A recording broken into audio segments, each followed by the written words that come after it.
continuity of reforms undertaken by the Aquino administration will sustain the growth of the Philippine economy. The full story from Freddie Abando. The world took notice of the Philippines' gains under the Aquino administration for the past 3 years. The challenge now is the sustainability of these gains for the future when President Aquino ends his term in 2016. Who will succeed the president? A question raised by so many of the participants in the World Economic Forum. A major concern is the continuity of reforms undertaken by the president, which led the country to the path of sustained high growth rates. Two important things we have to remember.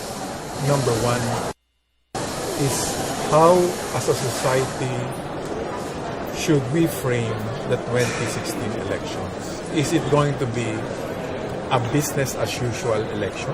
If that is the case, then we might just go back to business as usual. But if we frame it as an election to ensure continuity of reforms, then I think people will be very mindful about the candidates that they will elect, which presumes that you really have many people who are stakeholders of reform. I think that's the first point. The second point we have to remember that we have reached this point of development, of advancement, because we have a state that is reformist and that is disruptive. Reformist because it's promoting a lot of changes. Disruptive because it is dismantling vested interests, of the president is emerging as a benchmark for voters to make the right decision. The consensus of the private sector, his successor should have his integrity and determination to maintain the course of reforms. His crusade for good governance and ensuring growth will be inclusive to reduce poverty incidence. We need to have a state with the same character as the Aquino administration.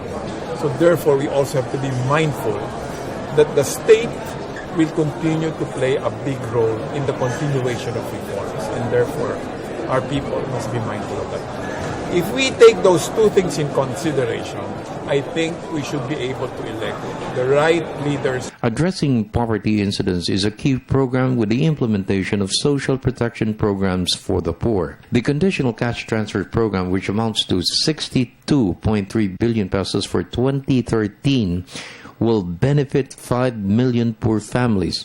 It has benefited elementary school children to prevent dropout. It has been expanded to extend its coverage for poor high school students. This is just one of several programs spearheaded by the DSWD to alleviate the lives of the poor in the country. There are a lot of programs to address inclusive growth, but in any growth that happens, usually the inclusive growth happens at a later stage, because the original spurt will happen at the bigger cities and the municipalities. Then it eventually flows down to the rural areas, and that's what we're seeing. For the People's Television Network, this is Freddie Abando reporting.